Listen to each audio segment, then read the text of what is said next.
The Aeon card in the tarot using the traditional Thoth deck. This card connects Hod and Malkut on the Tree of Life. So today, hello everyone, this is Taliesin McKnight. Thank you so much for joining me today. Today we are taking a look at the Aeon card in the Book of Thoth.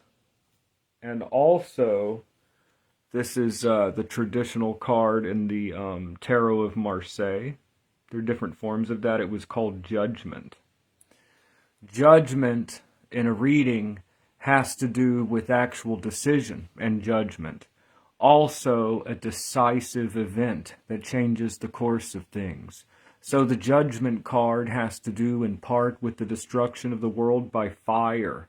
It's associated with fire. In the Hermetic Order of the Golden Dawn system, the Aeon or Judgment card is associated with fire in the Hebrew letter Shin. And in some older forms of this tarot card, the arms are placed up to where it looks like the Hebrew letter Shin. Now, there is some debate over how we should associate the Hebrew letters with the tarot. Eliphas Levi and the French school, such as Gerard on Cos or Papou. You have Oswald Wirth and Eliphas Levi and such, that had a different way of associating the Hebrew letters. But foundational to the cipher manuscripts and the Hermetic Order of the Golden Dawn, there was a placement of the letters where the fool is olive, the magician is bait. It's personally what I prefer, and that's why I don't use like the Oswald Wirth deck or the Levy deck. I prefer to work with like the English school of like basically there are different ways of looking at the Hebrew alphabet, like in the Sefer Yetzirah, and applying that to tarot, because the Sefer Yetzirah is probably the earliest Kabbalistic text. It's one of the earliest surviving Kabbalistic texts. There are different ways of dating that, probably to around the 6th century, 5th century. The Sefer Yetzirah, some people would put it earlier, 200 AD. But anyways, the Sefer Yetzirah is a very important text on the Kabbalah, and it talks about the powers of the Hebrew letters.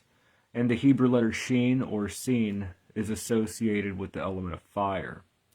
So we have Eliphas Levi and the French occultists that had a different way of associating the Hebrew letters and the tarot, a different approach, at least in their writings. And then you have the Hermetic Order of the Golden Dawn approach. I prefer the latter, and it's what we talk about in these videos because it is what is associated with this deck. But anyways, the Judgment card. What is Judgment? Judgment. Judgment refers to the Last Judgment. So the different major arcana, or the 22 trumps of the major arcana in the tarot, are a lot of them medieval allegories.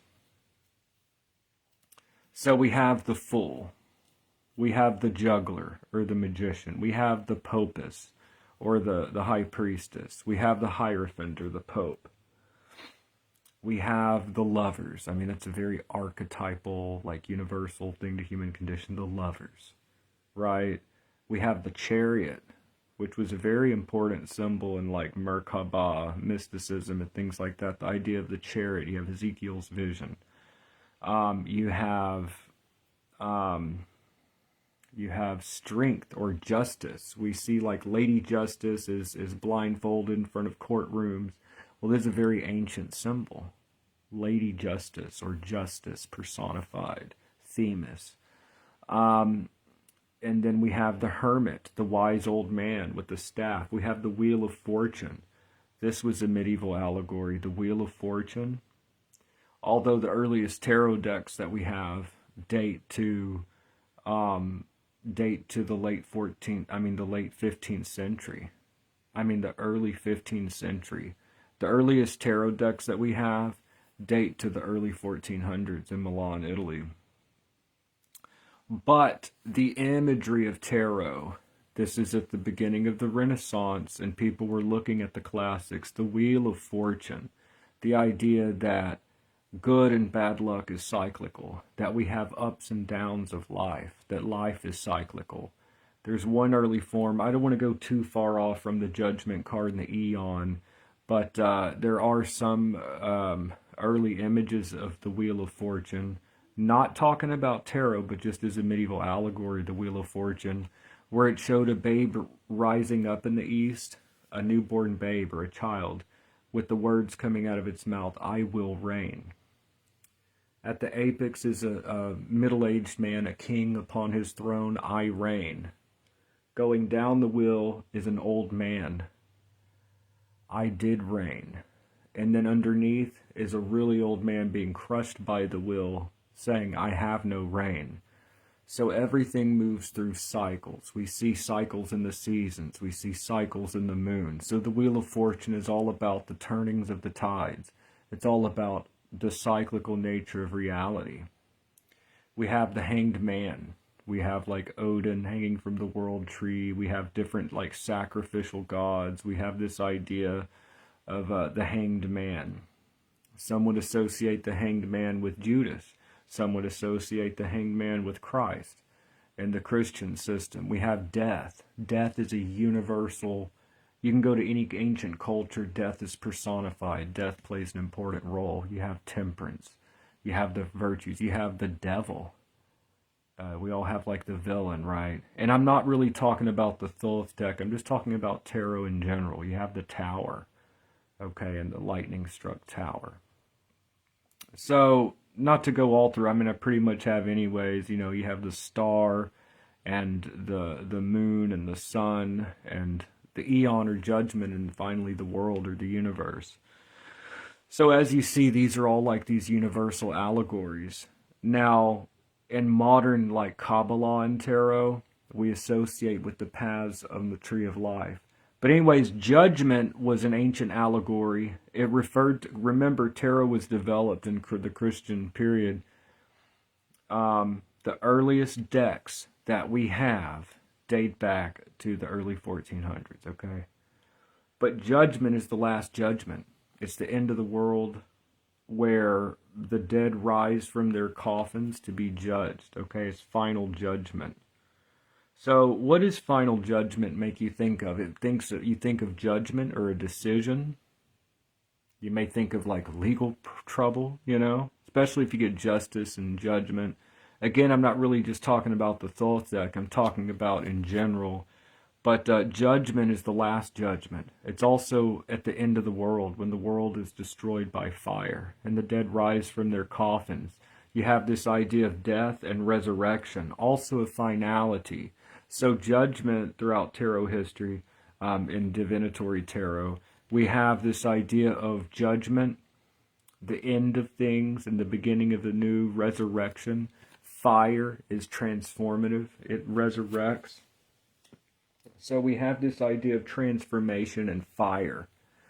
Now, I think it's very important to have the image of the tree of life around. I'm actually looking at an image. I'm thinking about turning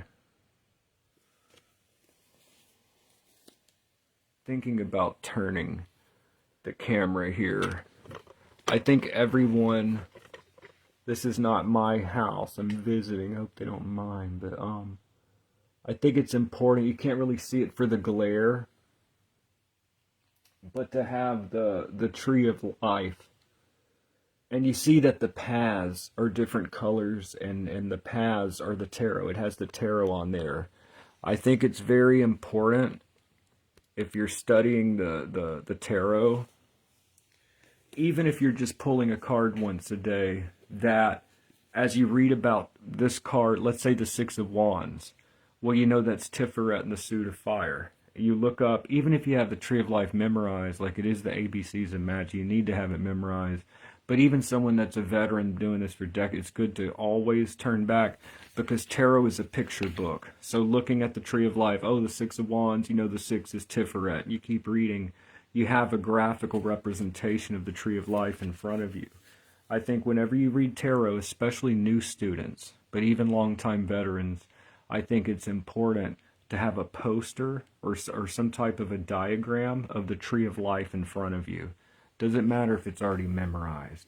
So what? Most of us have memorized it, that have gone through it, but you still keep doing it because it's a picture book. But anyway, so let's take a look at this. Now we're taking a look. Today we're looking at the Aeon card, though, in the Book of Thoth. Okay. So the Aeon, as Crowley and Lady Harris's reinterpretation of the Judgment card.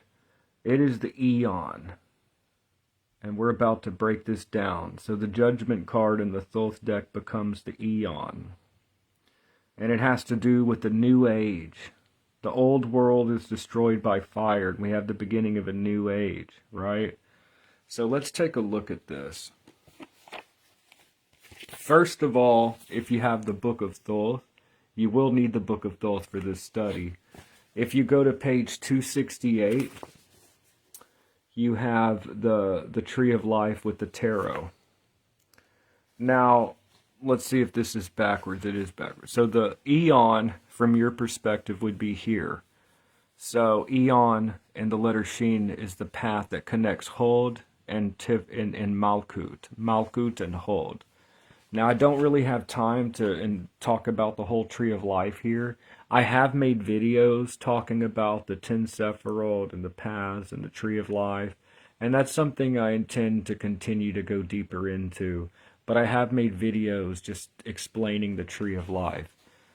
But on page 268 of the Book of Thoth, you can see the tarot and where it is on the Tree of Life. Clearly, the Aeon card connects Hod and Malkut. Now, Hod is now Malkut is the physical world. Malkut is matter.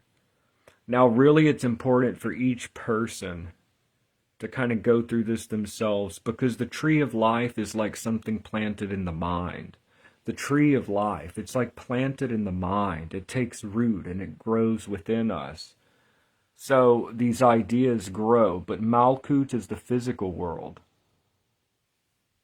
Hod is associated with the realm of ideas and logic and reason and thoughts. And one way of looking at it is associated with Mercury. Now, why would reason and logic and our thoughts and Mercury connected to the material world or Malkuth be the Aeon card or judgment? First of all, let's look at the word judgment.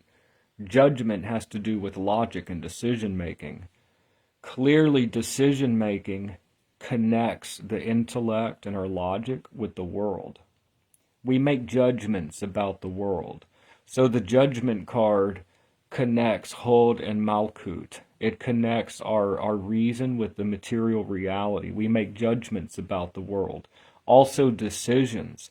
It is our acts that are what creates change. Our thoughts and ideas, and we act and we create change.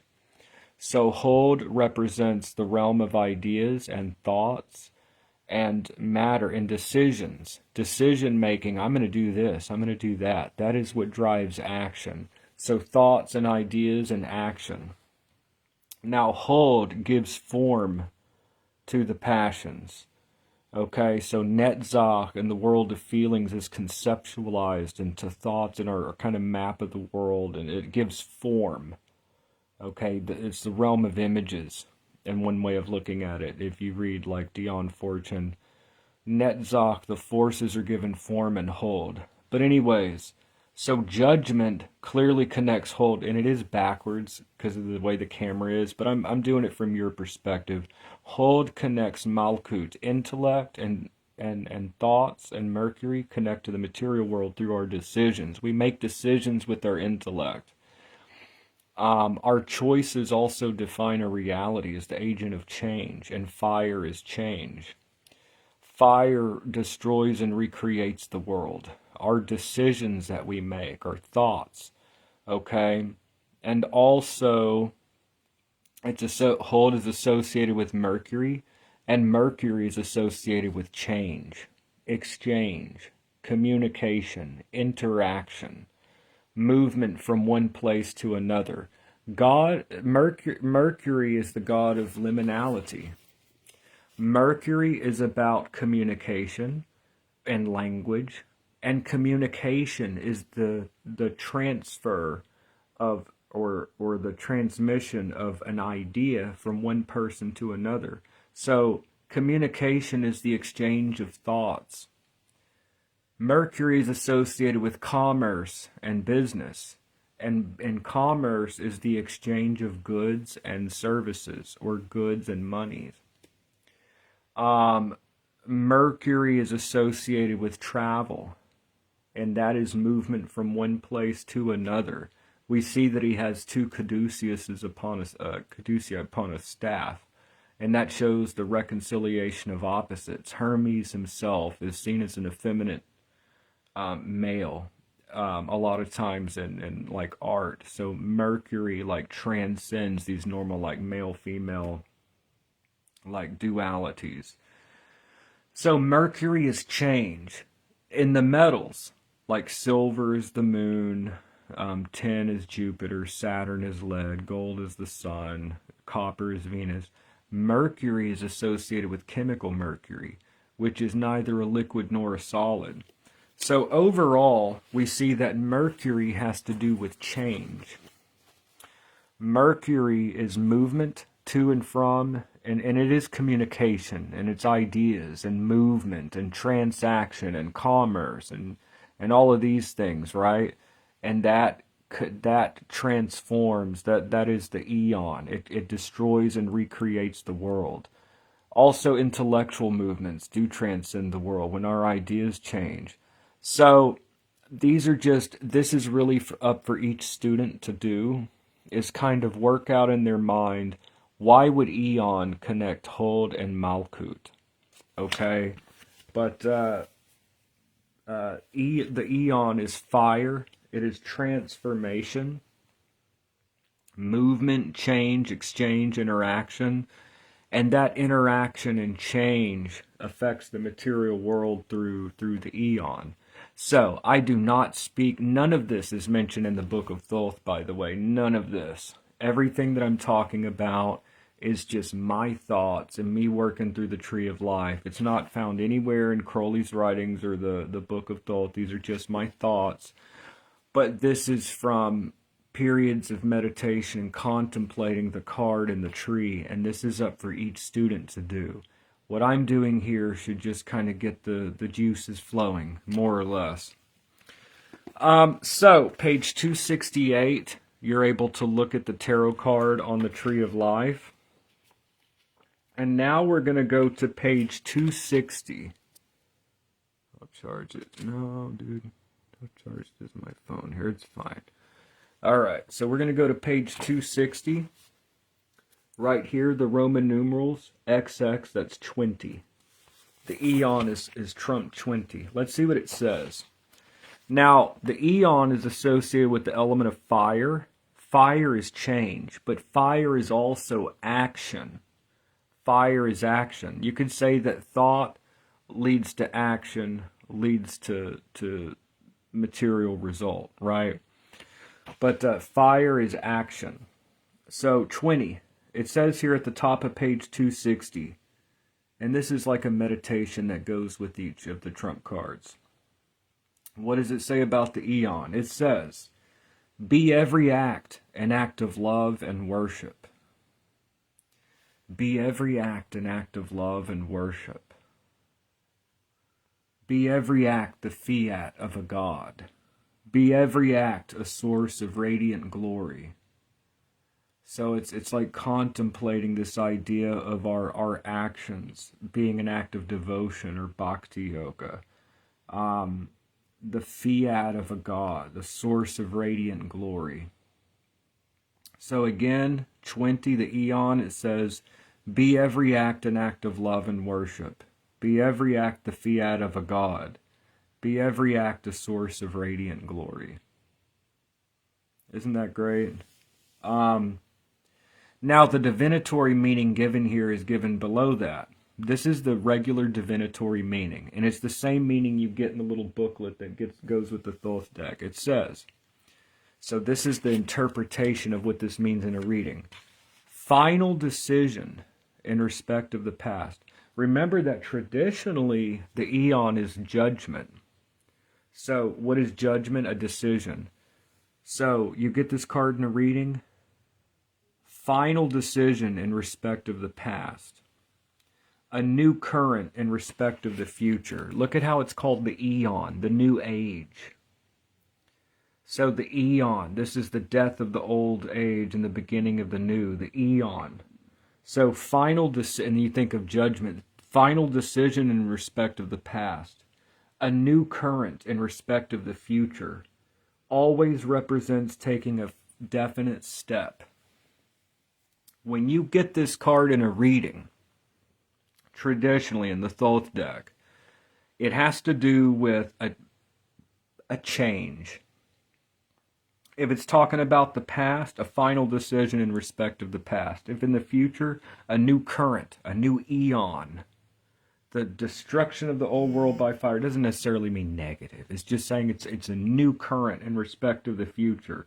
Always represents the taking of a definite step. So there's definitely a change and a movement. And again, the meditation that goes with it, it's like the Paul Foster case, like BOTA, similar to like the Book of Tokens, in that it's like meditation for each card. Be every act an act of love and worship. Be every act the fiat of a god. Be every act a source of radiant glory. Whatever you do should exalt you, should bring you closer to what you're trying to manifest. Be every act an act of love and worship. Be every act the fiat of a god. Be every act a source of radiant glory. Now again, the divinatory meaning, final decision in respect of the past, new current in respect of the future, like a new age, a new current in respect of the future, always represents the taking of a definite step. Again, fire is action. So now we're going to move on to page 220. It has the Hebrew letters. This is the letter Shin. This letter is the letter Shin or Sin. It makes two sounds, depending on if there's a dot on the left or right. But Shin, the letter Shin is associated, all 22 trump cards or major arcana are associated with one of the 22 Hebrew letters. The Aeon is Shin. What does it say here on page 220 next to Shin? It says, Nuit, Hadit, Rahor Kuit, the Aeon of the twin child, exult, O Empyrean. Now, Crowley felt like this was the beginning of a new age, like the age of Aquarius or something, right? That's a lot to kind of unpack in this video, but more or less, Crowley talks about a succession of ages. The age of Isis, which was matriarchal and earth-centered. We had the age of Osiris, which is more like patriarchal culture, and the rise of these like military, like he breaks up like human history into like the age of Isis, the age of Osiris, which culminated in Christianity, being replaced now with like the age of Aquarius or the age of Horus, the Aeon of Horus, the Aeon of the child, is like this new era that is unlike the last two eras. So it's a lot to describe in this video, but basically Crowley believed that we were entering into a new age or new Aeon, and this card again represents change, destruction of the old, beginning of the new, taking of a major step. This card, the Aeon, is the image of the stele of revealing, which has to do with this new age. Now that's a lot to unpack in this video, so I'm just going to read the deck here. I mean, I'm going to read the interpretation of the card. And I really appreciate my Patreon subscribers. Y'all really mean a lot to me. I need to be sure and try to do a video, you know, every single day, you know. We all go through like this Yao formula, which I've talked about before, but I've got to keep this going. But so we're going to go to page 115, the Aeon. I really do appreciate y'all. So we're going to page 115, the Aeon. Like, your subscription really helps me out. Like, it really helps me out. I appreciate your subscription. It helps me where I can put more focus on this and on magic stuff, and I really do appreciate it. And you know, it's supporting what I'm trying to do. And page 115, 20, the Aeon. In this card, we're on page 115, the Aeon. This is what Crowley says about this card. In this card, it has been necessary to depart completely from the tradition of the cards in order to carry on that tradition. The old card was called the Angel, or the Last Judgment. It represented an angel or messenger blowing a trumpet, attached to which was a flag bearing the symbol of the Aeon of Osiris. Below him the graves were opening, the dead rising up. There were 3 of them. The central one had his hands raised with right angles at the elbows and shoulders so as to form the letter Shin, which refers to fire. The card therefore represented the destruction of the world by fire. This was accomplished in the year of the Vulgar Era, 1904, when the fiery god Horus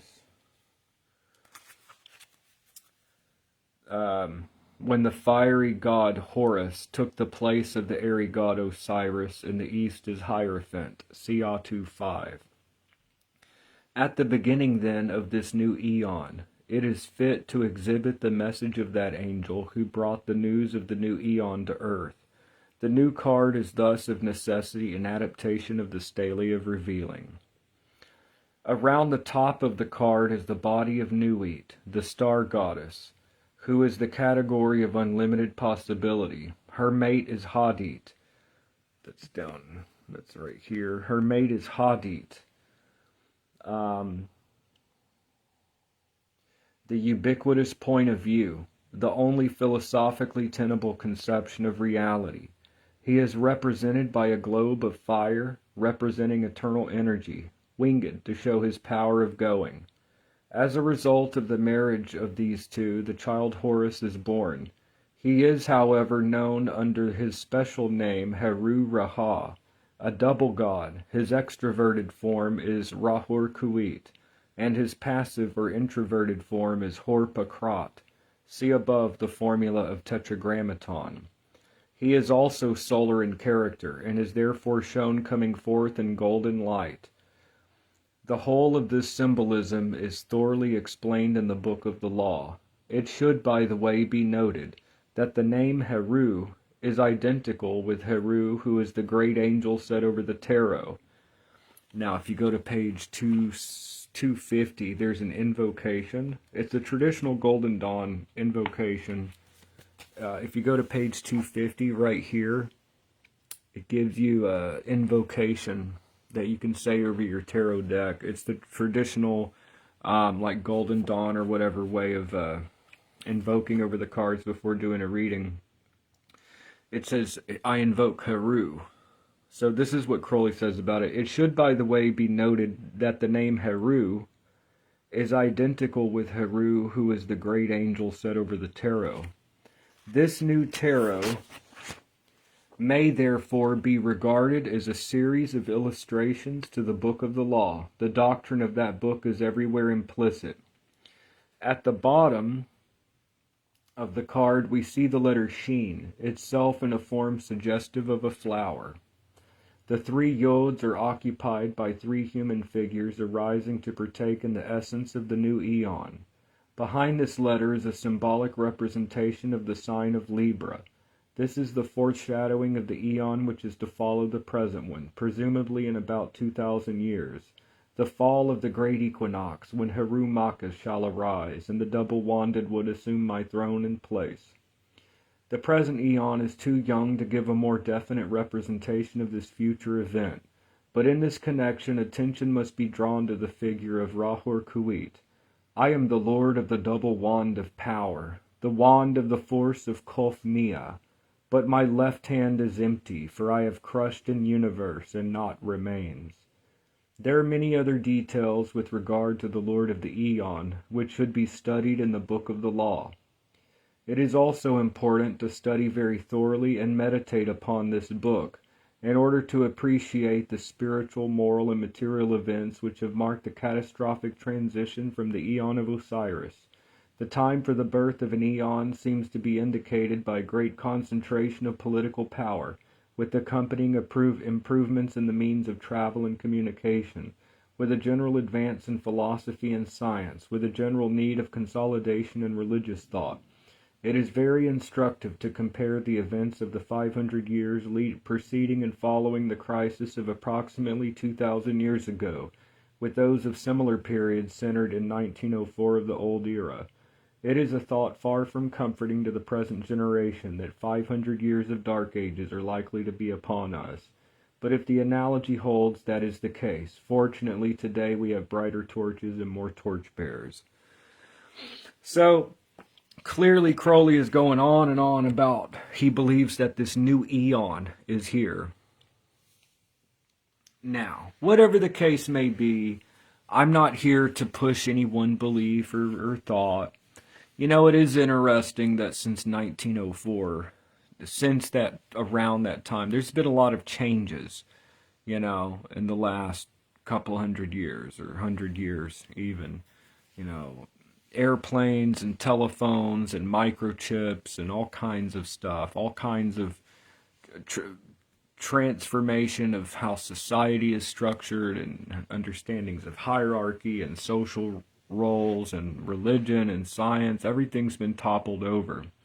So I'm not saying that I literally believe in all of this or that I encourage that, but it represents a coming of a new Aeon, a new era, which when we're dealing with Crowley's deck, he's going to put kind of his philosophical and religious doctrine of Thelema in here. So central to the idea of Thelema is that we're in a new Aeon, a new age.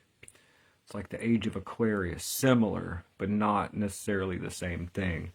But we're in a new age. So the Aeon card in a reading is not all this Kabbalistic and all this like Thelemic dogma stuff. It's not.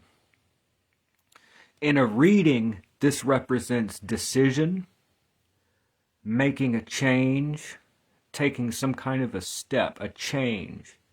This card is a card of decision and change, movement, action, which again connects Huld and Malkuth, decision, action, thought.